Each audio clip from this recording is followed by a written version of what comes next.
MRL Realty's Nature's Enclave Coastal Heaven theme-based resort villa plots ECR. மாதம் 10,000 வரை assured rental income. Lifetime free stay at resort 30க்கும் மேற்பட்ட வசதிகளுடன். Call 9962888888. இப்போ விக்கிரவாண்டியில இடைத்தேர்தல் நடந்து முடிஞ்சிருக்கு. இதோட முடிவுகளை நீங்க எப்படி பாக்குறீங்க? விக்கிரவாண்டி தேர்தலில் திமுக ஜெயிச்சது அப்படின்றது பெரிய ஆச்சரியம் இல்லை. அந்த அரசனுடைய அத்தனை அதிகாரத்தையும் அங்கே துஷ்பிரயோகம் செய்யப்படும். இங்கே 10 அமைச்சர் உட்காந்துருக்கான். அமைச்சர்கிட்ட ஆளால ஒரு கோரிக்கை வச்சிருப்பான். அந்த கோரிக்கையெல்லாம் நிறைவேற போறதில்ல, அது வேற விஷயம். நிறைவேறும் என்ற ஒரு அல்பா எண்ணத்தில் அந்த வாக்குகளை திமுகவுக்கு மாத்துறாங்க. தமிழ்நாட்டுக்குள்ள பிஜேபியை கால் ஒன்றே விட மாட்டோம் அப்படின்ற மாதிரி எல்லாம் சொல்றாங்கல்ல. அப்படி சொன்னதான் சிறுபான்மை மற்றும் ஒடுக்கப்பட்ட மக்களுடைய வாக்குகள் திமுக கிடைக்கும், அந்த எண்ணத்தில் தான் சொல்றாங்க. விக்கிரவாண்டியில சாட்டை துரைமுருகன் அந்த பாடலை குறித்து அவதூறு வழக்கு போடப்பட்டு கைது பண்ணப்பட்டு திரும்பவும் அவரை விடுவிச்சிருக்காங்க. இதை எப்படி பாக்குறீங்க? இது தேவையில்லாம திமுக கொள்ளிக்கட்டை எடுத்து முதுகு சொருகுதுன்றத என்னுடைய கண்ணெடுத்துல தான் பதிவு போட்டேன். நான் உண்மையில எப்படி நான் மலை ஏறதான் நினைச்சு பல திமுக சாட்டைக்கு மிகப்பெரிய ஒரு ப்ரொமோட் தான், அது மிகப்பெரிய ப்ராப்ளத்தை கொடுத்தேன். இப்ப நானே என்னுடைய அரசியல் வாழ்க்கையில் 35 வருஷம் ஆயிடுச்சு. இது நாள் வரையும் அந்த பாட்டை கேட்கல.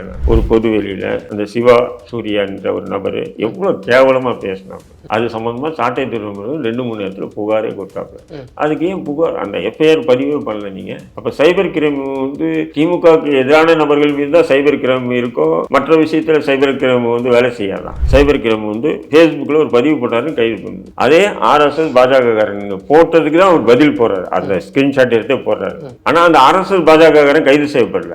ஆனா சிறுபான்மையின் பாதுகாவலர் நாங்க தான் அப்படின்னு சொல்றேன். சமூக நீதி சிறுபான்மை பாதுகாவலர் டயலாக் அவங்கள மாதிரி எதாவது சொன்னேன். நேற்று சொன்னார்ல, சூரியனை எத்தனை போர்வையை கொண்டு போர்வையை கொண்டு போத்துனாலும் அந்த வெளிச்சத்தை மறைக்க முடியாது. இந்த மாதிரி டயலாக் தான் திமுக.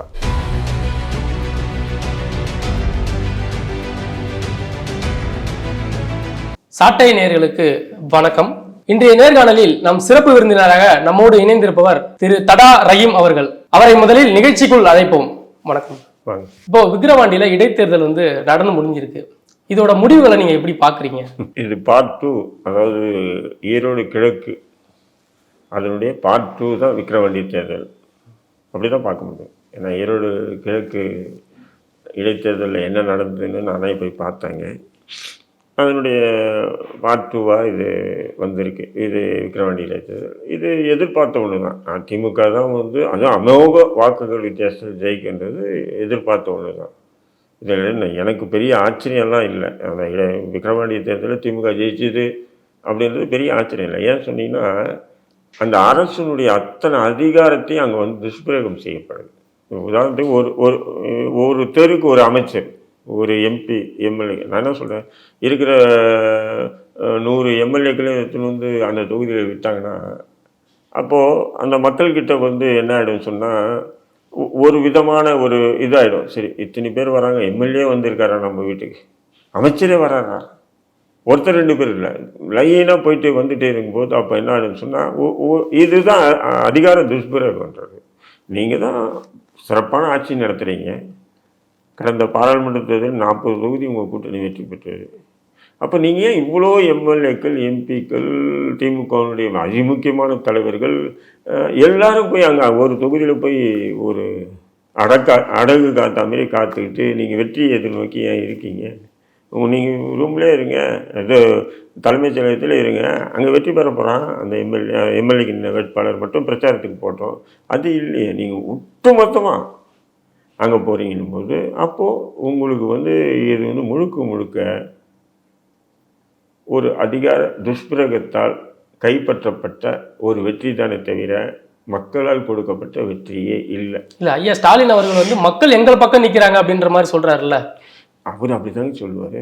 அவர் எங்ககிட்ட மக்கள் இல்லைன்னு சொல்ல முடியுமா? சொல்லுங்கள், மக்கள் எங்ககிட்ட இல்லை, அப்போ எப்படி வெற்றி பெற்றீங்கன்னு கேள்வி வரும்.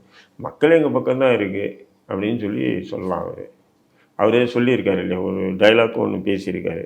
1000 போர்வைகளை பொய்யாக நீங்கள் சேர்த்து சூரியனை மறைக்க முடியாதுன்னு சொல்லியிருக்காரு.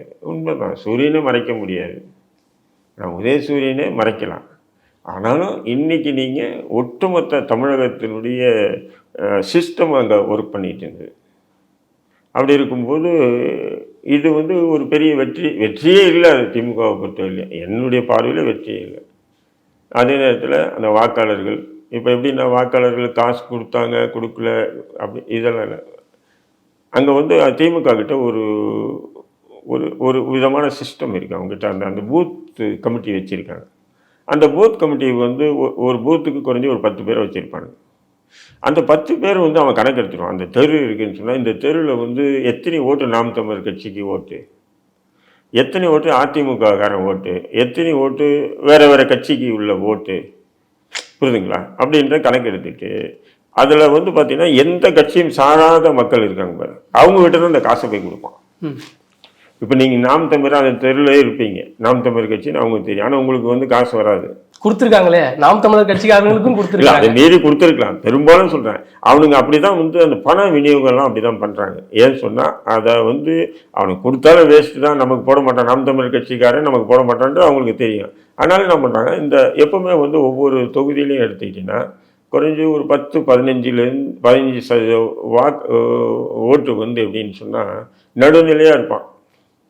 அவன் என்ன நினைப்பான்னு சொன்னால், ஏது ஆளுங்கட்சி இது, சரி இதுக்கே போட்டுடலாமா, இல்லை எவன் காசு கொடுக்குறான் அவனுக்கு போட்டுடலாமா, இப்படி நினைக்கக்கூடிய ஒரு 10% மக்கள். அந்த 10% மக்களை திமுக அப்படியே ஆளும். காசை கொடுத்து அல்லது புடவை ஜாக்கெட்டு எதெல்லாம் கொடுத்து வாக்குறுதி கொடுத்து இது வந்து அல்லும். இது வந்து ஈரோடு கிழக்கு தொகுதியில் அப்படி நடந்தது. ஈரோடு கிழக்கு தொகுதியோட ஃபார்முலாவை இங்கே கையாண்டிருக்காங்க. அதுதான் கையாண்டு, வேற எதுவுமே இல்லை. அப்படி வந்து இவங்க நின்று அது வந்து எப்படி அதை வெற்றின்னு சொல்கிறது, சூரிய போர்வை இந்த டைலாக்கெல்லாம் எதுக்கு சொல்லணும்? நல்லாட்சி கொடுக்கறதுனால தானே மக்கள் திரும்ப திரும்ப எங்களை தேர்ந்தெடுக்கிறாங்க அப்படின்ற மாதிரி சொல்கிறாருல்ல. நல்லாட்சிக்கு சாட்சிகள் சொல்லிக்கிட்டே போகலாம், நம்ம சொல்லிக்கிட்டே போகலாம். விழுப்புரத்தில் கள்ளச்சாராயம், கள்ளக்குறிச்சியில் கள்ளச்சாராயம், அது பெரிய விளைவுகளை ஏற்படுத்தலை அப்படின்னு சொல்லி திருமாவளவன் சொல்கிறாருல்ல. கள்ளச்சாராயம் குடிச்சு அதை இறந்தவங்களுக்கு வந்து நிறைய பேர் வந்து அதுக்கு ஆதரவாக பேசினாங்க. தலைவர்கள் வந்து திமுக மேல பொய் பிம்பம் கட்டினாங்க. ஆனா அது எடுபடலை அப்படின்ற மாதிரி விடுதலை சிறுத்தை கட்சி திருமாவளவன் அவர்கள் சொல்லியிருக்காரு. இடைத்தேர்தல் ஆளும் கூட்டணிக்கு ஆதரவா போகுன்றது இது கள நிலவரம். இதுலேயே இவங்க என்ன பண்ணுறாங்கன்னா முழுக்க முழுக்க அந்த சிஸ்டத்தை, அந்த டோட்டல் அரசினுடைய சிஸ்டத்தை அங்கே இயக்க வைக்கிறாங்க. அப்படிங்கும்போது அந்த மக்கள் பிரமிச்சு போய் வாக்குகளை மாற்றுறாங்க. இதை தவிர வேறு எந்த இதுவும் இல்லை. அது முதல்வர் மீதோ அல்லது திமுக ஆட்சிக்கோ அல்லது அண்ணன் திருமாவளவன் சொல்கிற மாரி வந்து கள்ளக்குறிச்சியை வந்து அங்கே எடுப்பல்லன்னு சொல்கிறதோ முழுக்க முழுக்க ஒரு பொய்யான பிம்பம் தான் அது. இல்லை, அரசு சரியாக இருந்ததுனால தானே அது கள்ளக்குறிச்சி இம்பேக்ட் ஆகல அவங்களுக்கு. அதுதாங்க அந்த தொகுதி, அந்த தொகுதியினுடைய நலன் என்ன, அதுதான். அங்கே 10 அமைச்சர் உட்காந்துருக்கான். அமைச்சர்கிட்ட ஆளாலும் ஒரு கோரிக்கை வச்சுருப்பான். அந்த கோரிக்கையெல்லாம் நிறைவேற போகிறதில்ல, அது வேறு விஷயம். நிறைவேறும் என்ற ஒரு அல்பா எண்ணத்தில் அந்த வாக்குகளை திமுகவுக்கு மாற்றுறாங்க. இதுதான், வேறு ஒன்றும் இல்லை.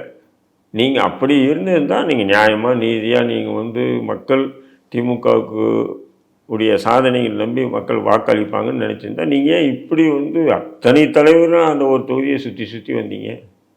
தெரு 10 வீடுக்கு ஒரு அமைச்சர் இருந்தாங்க, 10 வீடுக்கு ஒரு எம்எல்ஏ கணக்கு. அந்த ஒரு பூத்துக்கு வந்து 2 எம்எல்ஏ, ஒரு எம்பி, ஒரு அமைச்சர். இப்படியே செய்யணும். நீங்கள் வெற்றி குறி வைக்கிறாங்கன்னு நினைக்கிறீங்களா? நீங்கள் வேற என்ன, ஒரு பூத்துக்குன்றது குறைஞ்சது பார்த்தீங்கன்னா ஒரு 100-150 வீடு இருக்குன்னு தம்பி. அந்த 100-150 வீடுக்கு இத்தனை அதிகாரத்தையும் அங்கே பயன்படுத்தாங்கன்னா அவங்க என்ன பண்ணுவாங்க சொல்லுங்கள், யோசனை பண்ணி பாருங்க. அதிமுக நிற்கலை, பிரதான எதிர்கட்சி நிற்கலை.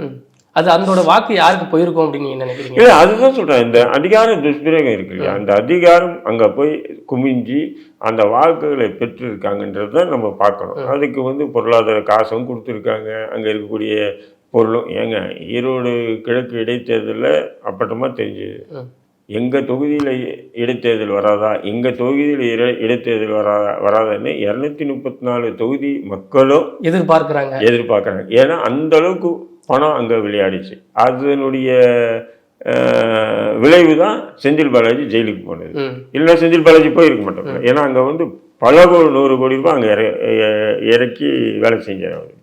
என்னென்னா இப்போ ஒரு தொகுதிக்கு நாம் தமிழ் கட்சி சீமான் பிரச்சாரத்துக்கு போகிறோன்னா அந்த வட்டத்தில் இருக்கக்கூடிய மக்கள் எல்லாம் கூட்டு வந்து பணிமனையில் உட்கார வச்சுட்டான்.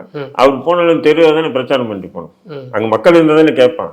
அப்போ உண்மையா மக்கள் அந்த இடத்துல இல்லை, இவங்க பிரச்சாரம் பண்ண போகிற இடத்துல மக்கள் இல்லை. எடப்பாடி பழனிசாமி அதிமுக பொதுச்செயலாளர் போகிறாரு, அவர் மக்களே இல்லை. இவங்கெல்லாம் பணிமனை இல்லை, அது லிஸ்ட்டு கொடுக்குறாங்க. இந்தந்த நேரத்தில் இந்தந்த தலைவர்கள் இங்கே வராங்கன்னா அந்த மக்கள் எல்லாம் இது வந்து பணிமனையில் அடைச்சிருது. இது ஒரு புது ஃபார்முலா. இது ஈரோடு கிழக்கு தேர்தல் இது திருமங்கலம் ஃபார்முலா மாதிரி இது ஒரு ஃபார்முலா. அப்படி அடைச்சி வச்சு இவங்க என்ன பண்ணுறாங்க, வாக்குகளை வந்து அந்த மக்களுக்கு அது இல்லாமல் அடைச்சி வைக்க சும்மா இல்லை. ஆம்பளைக்கு 1000 ரூபாய் டெய்லி, பொம்பளைக்கு 500 ரூபாய், குழந்தை இருந்ததுன்னா 300 ரூபாய். வேலைக்கே போகலாம் போல இருக்க. அதுதான் அங்க நிறைய, நான் இது சொல்றது பொய்யா இருக்கலாம், அங்க இருக்கக்கூடிய தொழில் நிறுவனங்கள் அந்த ஒரு மாசத்துக்கு ஸ்தம்பிச்சு வேலைக்கே ஆள் போறது இல்லையா. ஏங்க தமிழே தெரியாது இந்திக்காரனுக்கு கூட தேர்தலில் வேலை செய்யறதுக்கு காசு கிடைச்சிதுங்க. நீ கூட வா போதும், எண்ணிக்கை தான் எங்களுக்கு. பிரச்சாரத்துக்கு போறாங்கல்ல, அது கூட போறதுக்கு காசு. ஈரோடுல நடந்தது அப்படி வந்து காசை வந்து எப்படின்னா தண்ணியை இறைச்சாப்பல. அது ஏன்னு சொன்னா திமுகனுடைய தலைமையில வந்து கிரீடமா நம்ம இருக்கணும் அப்படின்னு சொல்லி செந்தில் பாலாஜி நினைச்சாரு. அப்படி எண்ணத்துல மண்ணு வந்து அவர் ஜெயில போய் உட்கார்ந்துருக்காரு. அந்த அளவுக்கு திமுகவுக்கு உழைக்கணும் அப்படின்னு நினைக்கிறாரு. உழைக்கணும்னு சொல்லி தான் அவர் சேராத கட்சியில ஃபர்ஸ்ட் அதிமுகவில் இருந்தார், அப்புறம் அதிமுகவுக்கு போனார், அப்புறமா டிடிவி தினகரன் கூட இருந்தார், அப்புறம் சசிகலாவோட போனார், அப்புறம் இப்படி மாறின நபர் தான் அவர். அவர் திமுகவில் ஒரு இடம் கிடைச்ச உடனே அந்த கிரீடத்தில் போய் உட்காந்து நம்ம முக்கிய நபர் ஆயிடணும், முக்கியமான அமைச்சர்கள் வரிசையில் நம்மளும் வந்துடணுன்றதுக்காக தான் அவ்வளோ பணத்தை அவர் செலவு பண்ணார். அதனுடைய விளைவு தான் இன்னைக்கு கம்பியை நீட்டியிருக்காரு அவர். புரியுதுங்களா? இப்போ அந்த அடிப்படையில் தான் விக்கிரவாண்டி தேர்தல் நடந்தது. இது தெரிஞ்ச விஷயம்தான். விக்கிரவாண்டி தேர்தலில் ஒரு மாற்று வரும், நாம் தமிழ் கட்சியை தேர்ந்தெடுப்பாங்க அல்லது பாமகவை தேர்ந்தெடுப்பாங்க மக்கள், இல்லை வன்னிய மக்கள். அங்கே எல்லா ஓட்டும் வந்து வன்னியர் பாமகவுக்கு போவோம், இப்படியெல்லாம் கூட பெரும்பாலும் பேசப்பட்டது. தவிர எனக்கு நல்லா தெரியும் திமுக விடாது. திமுக அவ்வளோ பணம் எல்லாத்தையும் பயன்படுத்துவாங்கன்றது, அதை பயன்படுத்தி வாங்கியிருக்காங்க. அது வெற்றி இல்லை. இவர் நாம் தமிழ் கட்சி பி டீம்னு வரு, ஆனால் உண்மையான பி டீம் வந்து பாஜகவுக்கு திமுக தான். எப்படி சொல்றீங்க? ஏன்னா இவங்க எப்பெல்லாம் எதிர்கட்சியாக இருக்காங்களோ கோபேக் மோடின்னு சொன்னாங்க, ஆளுங்கட்சியாக மாறினோம்னா கம்பேக் மோடின்றாங்க. அப்போ எங்களை போன்ற நபர்கள் கோபேக் மோடி அதை தொடர்ந்தோம்னு சொன்னால் காவல்துறையால் எச்சரிக்கப்படுறோம், காவல்துறையால் கைது செஞ்சிடணும்னு சொல்லி மிரட்டப்படுறோம். புரியுதுங்களா? அப்போ இவங்ககிட்ட நம்ம கேள்வி எழுப்புறோம், என்னங்க எதிர்கட்சியாக இருக்கும்போது அப்படி பண்ணீங்க, அப்போ மோடி வரும்போது பண்ணீங்க, இப்போ இல்லை இப்போ வந்து அரசு துறையினுடைய முக்கியமான இது திறப்புழாக்கு வர்றாரு, அப்படின்னா கருவாடு விற்க வந்தாலும் கஞ்சா விற்க வந்தாரா மோடி? அப்போ தமிழ்நாட்டுக்குள்ள பிஜேபியை கால் ஒன்றே விட மாட்டோம் அப்படின்ற மாதிரி எல்லாம் சொல்றாங்கல்ல. அப்படி சொன்னதான் சிறுபான்மை மற்றும் ஒடுக்கப்பட்ட மக்களுடைய வாக்குகள் திமுக கிடைக்கும், அந்த எண்ணத்தில் தான் சொல்றாங்க. இப்போ கூட வந்து தேர்தலுக்கு முன்னாடி சொன்னாங்க, பாராளுமன்ற தேர்தலுக்கு முன்னாடி, இந்த நாட்டினுடைய அந்த அரசியல் சட்டத்தை காக்கிறதுக்கு தான் நாங்கள் ஒன்று கூடியிருக்கோம். போன வாட்டி இல்லாமல் பெரும்பான்மை இல்லாமல் சிறுபான்மை அரசாக மத்தியில் பாஜக இருக்கு. இப்போ வந்து 3 முக்கிய சட்டங்களை வந்து பாஜக கூட்டணி வந்து அறிமுகப்படுத்தியிருக்கு. இந்த 3 முக்கிய சட்டங்கள், இந்த ஐபிசி, சிஆர்பிசி, இந்த 3 சட்டங்கள், இந்த 3 சட்டங்களுடைய சரத்துக்கள் நிறைய மாற்றப்பட்டிருக்கு. இது நிச்சயம் வந்து பார்த்தீங்கன்னு சொன்னால் யூப்பா, பொடா, தடா போன்ற தடுப்பு காவல் சட்டங்கள், அது எப்படி ஒரு குடியுரிமை சட்டங்கள், அந்த சட்டங்களை இப்போ வந்து என்ன பண்ணிட்டாங்கன்னா இந்த ஐபிசி எல்லாம் மாற்றிட்டு இப்போ இவங்க இந்த சிஸ்டத்தில் கொண்டு வந்துட்டாங்க. இப்போ உதாரணத்துக்கு என்னை கைது பண்ணுறாங்க, போலீஸ் கஸ்டடி எடுக்கிறாங்க, எடுத்துட்டு ஜெயிலில் விட்டுருவாங்க. ரெண்டாவது என்ன போலீஸ் கஸ்டடி எடுக்க முடியாது, இது ஐபிசி. இப்போ வந்து இருக்கக்கூடிய சட்டத்தில் என்னை எப்போ நினைச்சாலும் எடுக்கலாம். அந்த 60-90 நாட்கள் சிஸ்டம் கொடுத்துருக்காங்க. அந்த 90 நாட்களுக்குள்ள என்னை எப்போ வேணாலும் நான் ஜெயிலுக்கு போனாலும் மறுபடியும் கஸ்டடி எடுக்கலாம், மறுபடியும் கஸ்டடி எடுக்கலாம், இப்படின்ற ஒரு சிஸ்டம். அப்போ இது வந்து பார்த்தீங்கன்னு சொன்னால் இதில் வந்து அப்பாவிகளெல்லாம் மிகப்பெரிய அளவுக்கு பாதிக்கப்படுவாங்க, சாதாரணமான பாதி இல்லை. அப்போ அவன் காவல்துறை என்ன நினைக்கிறானோ, இப்போ நீங்கள் நிரபராதி உங்களை குற்றவாளி ஆக்கணும்னு நினைச்சோன்னா காவல்துறை நினைச்சா ஆக்கிடலாம். அந்த மாதிரி சட்டம் இருக்கு, அந்த மாதிரி சட்டம் கொண்டு வந்திருக்காங்க. அப்போ நீங்க அரசியல் சட்டத்தை காக்கிறதுக்கு தான் இந்தியா கூட்டணியே இருந்தது. இப்போ இது போன்ற ஒரு கொடுஞ்சட்டம் பாஜக கொண்டு வந்தது. கேட்டா 2023 கொண்டு வந்துட்டாங்க. இப்போ கொண்டு வந்து எதிர்த்து ஆர்ப்பாட்டம் பண்ணிட்டு இருக்காங்க. நான் என்ன சொல்றேன், 2023 கொண்டு வந்துட்டாங்க.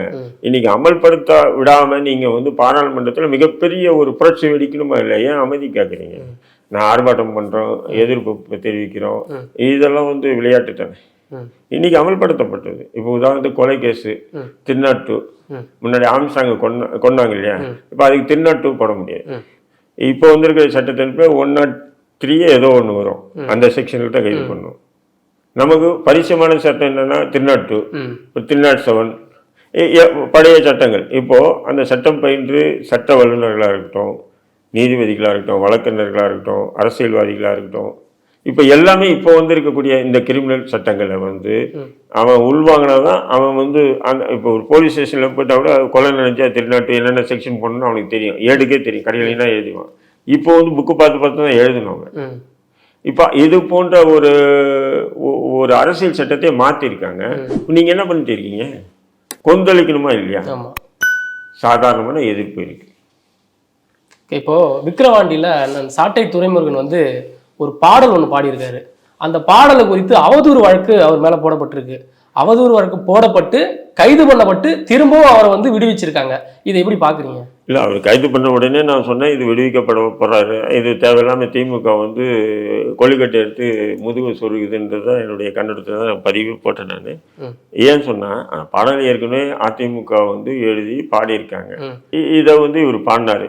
என்னுடைய பர்சனல் பார்த்தீங்கன்னு சொன்னால் இது போன்ற விஷயங்களை தவிர்த்துக்கணும். ஏன்னா இறந்துட்டாரு, இறந்துட்டதுனால நம்ம விமர்சனத்துக்கு ஆளாக கூட அதை தவிர்த்து இருக்கலாம், அது வேற விஷயம். ஆனால் அந்த பாட்டு பாடினதுக்காக நான் வந்து அவரை கைது பண்ணணும்னு சொல்லிட்டு உண்மையில எப்படி நான் மலை ஏறதை நினைச்சு பல தெரிஞ்சிச்சு திமுக அரசு.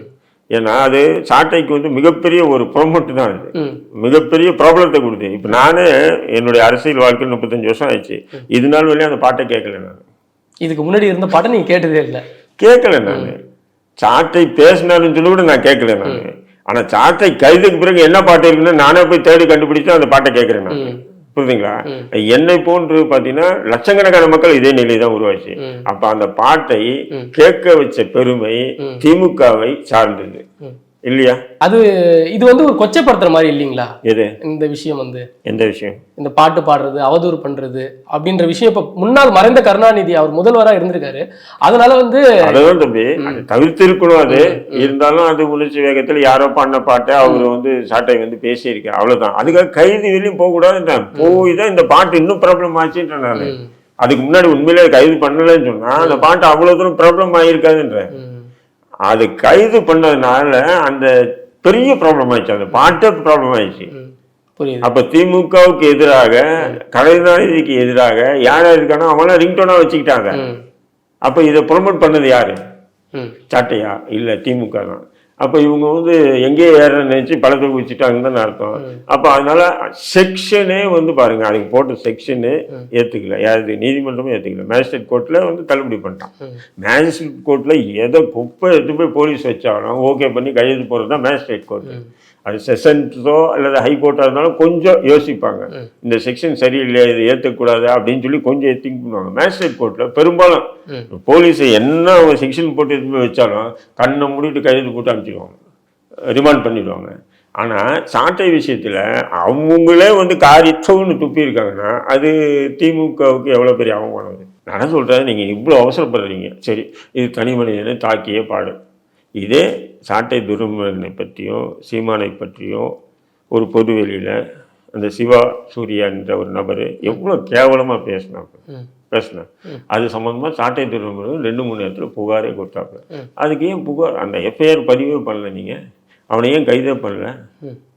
திருச்சி சூர்யா சிவா பையன் சூர்யா பாஜக அவனை ஏன் கைதே பண்ணல? ஏன்னா திமுக அவனுடைய மூத்த தலைவர்களில் ஒருவர் தான் சிவா, யார்? சூர்யாவுடைய அப்பா. அதனால தான் நம்ம இவர் புகார் கொடுக்க அவனுக்கு போலீஸ் பாதுகாப்பு கொடுக்குறாங்க. அப்போ இதுதான் சமூக நீதி அரசா? நீங்க இன்னைக்கு கொச்சைப்படுத்திட்டாரு சாட்டை துரைமுருகன், கொந்தளிக்கிறீங்க. ஒரு மறைஞ்ச தலைவர், மூத்த தலைவர், தமிழுக்காக, தமிழ்நாட்டுக்காக, தமிழினத்துக்காக அவரை அர்ப்பணித்தா ஏதோ இருக்கலாம், இல்லாமல் போட்டான், அது வேற விஷயம். அதை பற்றி விவாதத்துக்குள்ள நம்ம போகல, அது பேசும் தவறு தான். அதுக்காக நீங்கள் இவ்வளோ அவசரப்பட்டு போய் வழக்கு பதிவு பண்ணீங்கன்னா ஒரு குடும்பத்தை, பொது வாழ்க்கையில் இருக்கக்கூடிய ஒரு நபரை பற்றி, இப்போ சாட்டையை பற்றி எவ்வளோனா விமர்சனம் பண்ணலாம், சீமானை பற்றி விமர்சனம் பண்ணலாம், விமர்சனத்துக்கு யாரும் அப்பாற்பட்டவங்க இல்லை. ஆனால் குடும்பத்தை பற்றி விமர்சனம் பண்ணுறது யாருக்குமே தகுதி இல்லை, இல்லைங்களா? சூர்யா சிவா மீது ஏன் நடவடிக்கை எடுக்கல காவல்துறை? புகார்கள் கொடுத்து கூட நடவடிக்கை. இது வந்து சமூக நீதி வந்து காக்கப்படல அப்படின்னு சொல்றீங்களா? சமூக அநீதி தான் நடக்குதுன்ற. இன்னைக்கு சாட்டையை நீங்க கைது பண்ணீங்க, சரி ஏத்துக்கிறோம். சூரிய சிவாவை ஏன் கைது பண்ணல? புகார் கொடுத்து நேரடியாக இதுக்காச்சும் புகார் இல்லை, இது காவல்துறையாக முன் வந்து தானாக முன் வந்து புகார் எடுப்பாங்க. நீதிமன்றங்கள்லாம் தானாக முன் வந்து சில வழக்குகள் விசாரணைக்கு எடுக்கும். அதேமாரி தானாக முன் வந்து காவல்துறை எடுத்த வழக்கு இது. ஆனால் அது புகார்தாரர் இருக்காரு, சாட்டையே புகார் கொடுத்துருக்காரு, கமிஷன் ஆஃபீஸில் கொடுத்தாப்புல, அப்புறம் திருச்சி தஞ்சாவூரில் எங்கெங்கேயோ கொடுத்துருக்காங்க. இன்னும் ஒரு எஃப்ஐஆர் கூட போடலையே. அப்போ சைபர் கிரைம் வந்து திமுகவுக்கு எதிரான நபர்கள் மீது தான் சைபர் கிரைம் இருக்கோ, மற்ற விஷயத்தில் சைபர் கிரைம் வந்து வேலை செய்யாதான். இப்போ ஆட்சி அதிகாரத்தில் உள்ளவர்கள் மட்டும்தான் காவல்துறை வேலை செய்யும், இதுதான் உண்மை. இப்போ என்னுடைய கட்சியினுடைய துணைத் தலைவர் சாதிக்கன்னு சொல்லிட்டு சைபர் கிரைம் வந்து ஃபேஸ்புக்கில் ஒரு பதிவு போட்டாருன்னு கைது பண்ணுது. அதே ஆர்எஸ்எஸ் பாஜகக்காரங்க போட்டதுக்கு தான் அவர் பதில் போடுறாரு, அந்த ஸ்கிரீன்ஷாட் எடுத்து போடுறாரு. ஆனால் அந்த ஆர்எஸ்எஸ் பாஜகக்காரன் கைது செய்யப்படல, என் கட்சியை சேர்ந்த துணைத் தலைவர் கைது செஞ்சு மட்டும் இன்னைக்கு குண்டாசம் போட்டிருக்காங்க. அவரை வெறும் சைபர் கிரைம் ஆக்டில் வந்து ஒருத்தனை கைது பண்ணால் குண்ட சட்டமே போடக்கூடாது. நல்லா புரிஞ்சுங்க, குண்ட சட்டத்தில் போட இன்னைக்கு வந்து கைது பண்ணியிருக்காங்க. அப்போது இது வந்து பாஜகவினுடைய பி டீமாக தானே செயல்படுது திமுக. ஒரு பக்கம் நாங்கள் சிறுபான்மை மக்களுக்கு ஆதரவு, சில சில்லறைகள் இருக்காங்க, அந்த தலைவர்கள் போய் அங்கே ஏதோ சில சில்லறைகள் ஹவாலா பண்ணுறவங்கலாம் வந்து திமுக தான் இருக்கான், முஸ்லீம் தலைவர்கள். அவனுக்கு லாபம் கிடைக்க தான் இருக்கானுங்க. அவன் வந்து திமுக சூப்பர், முஸ்லீம்களுக்கு பாதுகாப்பு அவங்க தான்ன்றாங்க. அந்த அடிப்படையில் இன்னைக்கு வந்து இஸ்லாமியர்களுடைய வாக்கு வந்து முழுக்க அறுவடை செய்கிறான். ஆட்சிக்கு அதிகாரத்துக்கு வந்த அடுத்த நிமிஷமே முஸ்லீம்களுக்கு எவ்வளோலாம் துரோகம் பண்ணுவோம் அவ்வளோ பண்ணுவான். கள்ளக்குறிச்சி மேட்டரை எடுத்துங்க, அண்ணாமலை சிபிஐ கேட்குறாரு. ஏன் சிபிஐ கேட்கணும், சிபிஐன்னா என்ன பண்ணிடும் அப்படி இப்படின்னு குதிக்கிறார். யார் முதல்வர், திமுக தலைவர்கள்லாம் நிறைய பேர் கேட்குறாங்க, எதுக்கு சிபிஐ, தமிழக போலீஸை நல்லா விசாரணை பண்ணுது அப்படின்றீங்க. சரி, கோயம்புத்தூரில் அந்த சிலிண்டர் பாம்பு வெடிச்சது அண்ணாமலை தானே இது என்ஐஏக்கு ஒப்படைக்க சொன்னார். அண்ணாமலை சொல்லிட்டாருன்ற ஒரே காரணத்துக்கிட்ட இரவா அந்த வழக்கை என்ஐஏ கிட்ட, மத்திய புலனாய்வு கிட்ட ஒப்படைச்சிங்களா இல்லையா முதல்வர்? ஏன்னா அது ஒப்படைச்சாங்கன்னு சொன்னால் பாதிக்கப்பட்டாலும் ஏதோ முஸ்லீம் தானே பாதிக்கப்படுறான். ஆனால் இதை சிபிஐ கிட்ட ஒப்படைச்சாங்கன்னா பாதிக்கப்படுறது தன் கட்சிக்காரனாச்சு. ஆனால் அவங்க சிறுபான்மையின் பாதுகாவலர் நாங்கள் தானே அப்படின்னு சொல்கிறாங்க. அதான் சொல்கிறேன், சமூக நீதி சிறுபான்மை பாதுகாவலர் டயலாக்கு அவங்கள மாதிரி எதாவது சொன்னேன். நேற்று சொன்னார்ல, சூரியனை எத்தனை போர்வையை கொண்டு போர்வையை கொண்டு போத்துனாலும் அந்த வெளிச்சத்தை மறைக்க முடியாது. இந்த மாதிரி டயலாக்கு தான் திமுக. அதனால வந்து நீங்கள் வந்து அந்த வன்மமாக அசிங்கமாக பேசுனது தப்பு தான் அப்படின்னு சொல்லி சாட்டை திருமுருகன் மீது நடவடிக்கை எடுத்து சரின்னு சொன்னால், அதே சாட்டை திருமுருகனுடைய குடும்பத்தை பற்றி அசிங்கமாக பேசிய சூரிய சிவா மீது ஏன் நடவடிக்கை எடுக்கல? இதுதான் என்னுடைய கேள்வி. இப்போ ரெண்டு பக்க தரப்பும் உள்ள நியாயத்தை வந்து நீங்கள் கேட்டு அதுக்கான சமூக நீதியை பெற்றுக் கொடுத்துருக்கணும் அப்படின்னு நீங்கள் சொல்ல வரீங்க. ஆமாம். நேரில் வந்து பல தகவல்களை எங்களிடம் பகிர்ந்ததுக்கு நன்றி. சாட்டை எடுத்து நாட்டை திருத்து, இளம் தலைமுறை தானே நீ